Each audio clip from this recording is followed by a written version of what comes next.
Class 10 के हमारे MP board के सभी बच्चे होने वाली बल्ले बल्ले 5 फरवरी के दिन मैंने आपसे वादा किया है कि आपको ऐसे प्रश्न बताऊंगा कि जो परीक्षा हाल में देखने को मिलेंगे। तो यहां से देखिए कुछ फ्रंट पेज आपका कुछ इस तरह का रहेगा, लेकिन मैं आपको जो पेपर बता रहा हूं इस तरीके से बता रहा हूं ताकि आप अच्छे नंबर प्राप्त कर सको। ठीक है, मैं भी कह सकता हूं कि ये साहब ओरिजिनल पेपर आ गया है, यही करो यही करो करो। जिनको लगता है कि किसी के पास ओरिजिनल पेपर रियल पेपर आया होगा तो किसी के पास रियल पेपर नहीं आया हुआ है, सारे लोग आईएमपी प्रश्न ही बता रहे हैं। उन्हीं में से मैं भी आपको मोस्ट बताऊंगा। इन बच्चों की तरह वास्तव में परसेंटेज बनानी है और बनानी हो तो आप एक बार जरूर इन प्रश्नों को जाकर पेपर से जाने से पहले देख लेना, और नहीं मानो तो आकर मिलान कर लेना कितने प्रतिशत आता है। नहीं आएगा तो मैं वीडियो बनाना छोड़ दूंगा, ये भी जवाबदारी भी लेता हूँ। ठीक है, नेताजी की मूर्ति पर चश्मा कौन लगाता था? कैप्टन चश्मे वाला।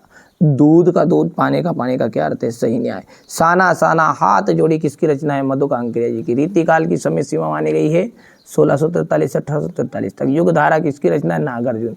एक ही शब्द की एक से अधिक बार आवृत्ति हो तो वहाँ कौन सा अलंकार होगा? अनुप्रास अलंकार होगा। ठीक है भैया, चलिए आगे बढ़ते हैं। और पंचवटी में आपका कौन सा समास रहेगा? द्विगु समास रहेगा। कटाओ भारत का स्विट्जरलैंड कहा जाता है। जयशंकर प्रसाद आत्मकथ्य कविता हमारी पाठ्य पुस्तक में संकलित है। कामयानी जो है एक महाकाव्य है। ठीक है, एक से अधिक अर्थ देने वाले शब्द अनेकार्थी शब्द कहलाते हैं। मन्नू भंडारी के पिता रसोई घर को भटियार खाना कहते थे। नाटक में क्या जाएगा? नाटक में कई अंक होते हैं। यशपाल का आपका जाएगा यहाँ से लखनवी अंदाज।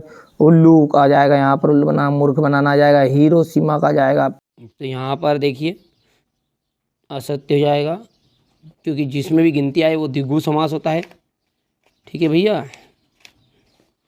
भोलानाथ पिताजी के साथ जांदा रहता था, बिल्कुल सत्य है। लेखक की प्रति एक रचना श्रेष्ठ होती है, ये आपका असत्य होगा, क्योंकि लेखक की 100 में से 2-4 रचना श्रेष्ठ बनेगी। फसल हजारों खेतों का की मिट्टी का गुणधर्म है। फसल बिल्कुल सत्य है। चौपाई छंद में 16 मात्राएं होती है, बिल्कुल सत्य बात है भैया। और बाल गोविंद भगत कबीर को साहब मानते थे, ये भी आपका सत्य हो जाएगा। हो गया। चलिए आगे है आपका क्वेश्चन नंबर 6 से, जो हम अगले वीडियो में कवर करेंगे। पूरा सॉल्यूशन आपको कराऊंगा, समझाऊंगा भी सही, जिसे इनको समझाया ना। काशी में हो रहे कौन से परिवर्तन बिस्मिल्लाह खां को व्यथित कर रहे थे? लेखिका मन्नू भंडारी के व्यक्तित्व पर किन किन व्यक्तियों ने किस रूप में प्रभाव डाला? ठीक है, चलिए इसके बाद में यहाँ से देखिए आप, ये भगत की पुत्रवधू ने अकेला क्यों नहीं छोड़ना चाहती थी? और यशपाल जी तथा यतीन्द्र मिश्र का साहित्यिक परिचय बताना है। आप तो अच्छे से कवर कर लेना है ना। ये क्वेश्चन नंबर 10 हो गया है। रीतिकाल की प्रमुख विशेषता बताइए। 2 प्रगतिवादी काव्यों के नाम और उनकी एक रचना बताइए। जयशंकर प्रसाद और सूरदास की काव्यगत विशेषताओं की निम्नलिखित बिंदुओं पर बताइए। दो रचनाएं भाव पक्ष। यहाँ से क्वेश्चन नंबर 13 हो गया। ये क्वेश्चन नंबर 14 हो गया।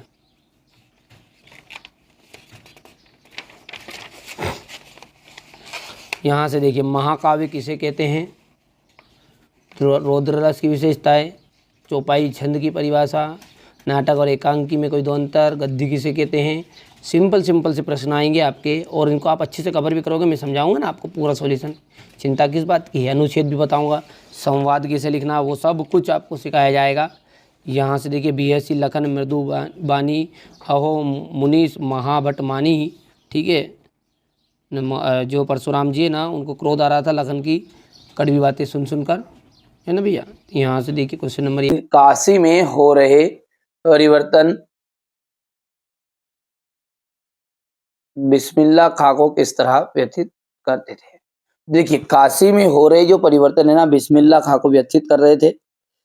वे दुखी थे कि काशी में संगीत साहित्य तथा अदब की कई परंपराएं समाप्त हो रही है। पहले जो मलाई बर्फ बेचते थे, देसी घी की कचौरियां मिठाई मिलती थी, अब उनकी लगातार क्या हो रही है? कमी हो रही है।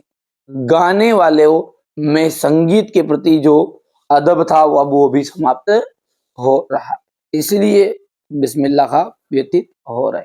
यहाँ से देखिए स्क्रीनशॉट, बहुत ही सिंपल लैंग्वेज में मैंने नोट से तैयार कराया बच्चों के द्वारा, ठीक है, अब की बार 90 पार, ये जिन बच्चों का सपना है, इस तरह से ये अपनी कोचिंग का ही रिजल्ट है, घबराना नहीं है आपको। ऑफलाइन कोचिंग है अपनी, ऐसा नहीं है कि हर कहीं से उठा के अपन दे रहे हैं कि यहाँ पहली बार ये ऑनलाइन पे आए ना। ये आप तो इस तरह से परसेंटेज बना सकते हैं। यदि आप और अगले साल का रिजल्ट देखना चाहते हैं, 2022 का रिजल्ट, ये इस तरह से आप कर सकते हैं। ठीक है भैया, आप तो घबराइए मत, कंप्लीट करिए। ठीक है, मैंने कहा ना, अब की बार 90 पार, जिसको वास्तव में बनाना है कंप्लीट कर सकता है। आगे बढ़ते हैं।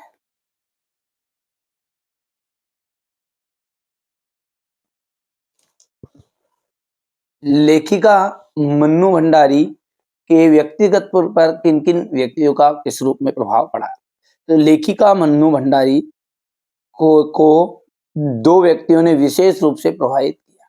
एक तो उनके पिता, दूसरे उनकी शिक्षिका शीला अग्रवाल। पिता गोरे रंग को महत्व देते थे और जबकि लेखिका जो थी श्याम वर्ण की थी, काले रंग की। भगत की पुत्रवधू उन्हें अकेला क्यों नहीं छोड़ना चाहती? तो भगत की जो पुत्रवधू थी ना, वह उन्हें अकेला नहीं छोड़ना चाहती थी। क्यों? क्योंकि भगत की देखभाल करने वाला कोई नहीं था। उनके खाने पीने का प्रबंध करने वाला भी कोई नहीं था तथा उनके खाने आदि की व्यवस्था करने एवं उनके साथ उनकी देखभाल के लिए रहना चाहती थी। ठीक है, हो गया इतना। चलिए आगे बढ़ते हैं। लेखक की दृष्टि में सभ्यता और संस्कृति की सही समझ अब तक क्यों नहीं बन पाई है? लोग सभ्यता और संस्कृति शब्दों का प्रयोग खूब करते हैं, लेकिन इनके अर्थ समझ में नहीं आते हैं। इन शब्दों के साथ विशेषण लगने पर कुछ अर्थ समझ में तो आता है, परंतु वहां गलत गलत ही होता है। जैसे भौतिक सभ्यता और आध्यात्मिक सभ्यता में भौतिक और आध्यात्मिक विश्लेषण लगने पर उनके अर्थ गड़बड़ाते गए। यही कारण है कि सभ्यता और संस्कृति शब्दों को सही समझ अभी तक नहीं हो पाई है। आगे बढ़ते हैं और अगला देखते हैं। तो यहाँ से देखिएगा, आपका यशपाल और यतीन्द्र मिश्र का आपका लेखक परिचय क्वेश्चन नंबर उसमें। तो यहाँ से आप यशपाल का लेखक परिचय करना है आपको। ठीक है, हमारे जो एमपी बोर्ड में होता है ना, वो आपसे है ना ये जीवन परिचय ये इतना पूछता ही नहीं है ना, आपसे रचनाएं पूछता है। तो यहाँ से देखिए, ज्ञानदान, तर्क का तूफान, पिंजरे की उड़ान, झूठा सच, देशद्रोही। और भाषा शैली आप देख लीजिएगा, ये शैली है।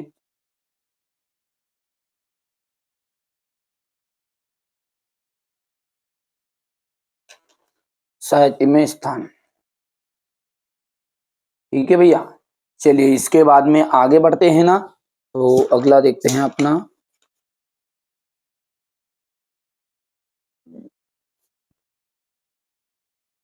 ये क्वेश्चन नंबर 9 है।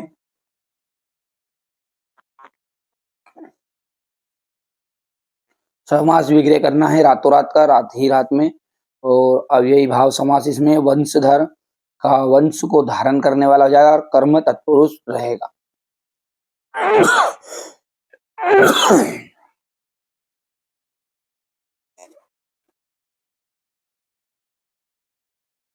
इस तरीके से आप है ना, ये बहुत ही शॉर्टकट तरीके से मैंने लिखवा लिए हैं बच्चों के द्वारा, ताकि आपको कम समय में पूरी जानकारी मिल जाए।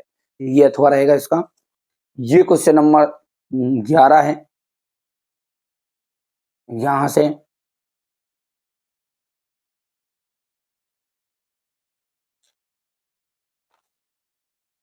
यदि हम बात करें आगे की क्वेश्चन नंबर 12 की, तो जयशंकर प्रसाद का है क्वेश्चन नंबर 12 में आपका। तो ये आप जीवन परिचय का स्क्रीनशॉट लीजिए फटाफट से।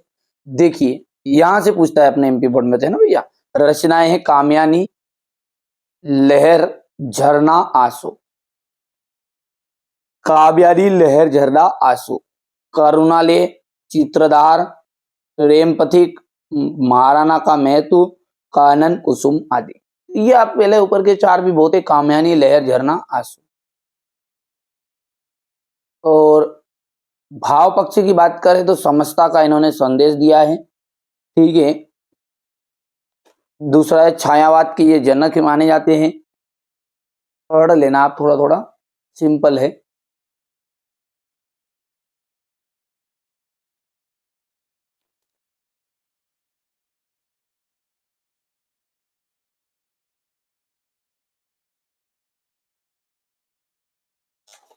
और साहित्य में स्थानीय, ठीक है। अब जयशंकर प्रसाद के अलावा है आपका सूरदास जी का, तो सूरदास का ये रहा।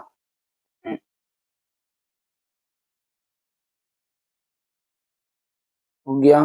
इसके बाद में ये यहाँ से रचना है, देखिए सूरसागर सुरसारावली साहित्य लहरी। भाव पक्ष की बात करें तो ये देख लीजिए, भाव पक्ष में हो गया। कला पक्ष ये है आपका, और साहित्य में स्थान। चलिए, तो अब क्वेश्चन नंबर जो 13 है उसमें क्या है आपका, आत्मकथा सुनाने के संदर्भ में कभी कभी कभी समय भी नहीं हुआ, कभी ऐसा क्यों कहता है।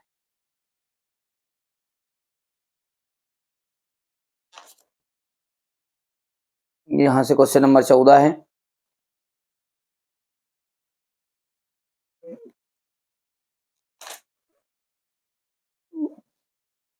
क्वेश्चन 15,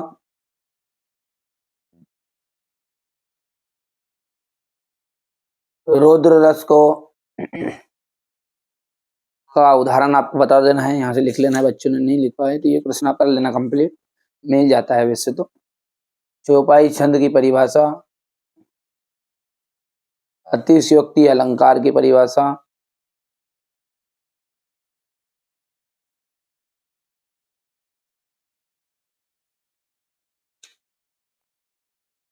अब देखिए अगला जो है ना वो है नाटक और एकांकी में अंतर। तो आप नाटक और एकांकी में अंतर यहां से करना है आपको।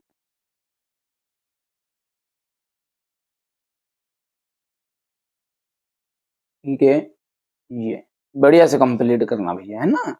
चलिए इसके बाद में आगे बढ़ते हैं, और अगला क्या है, गद्य इसे कहते हैं।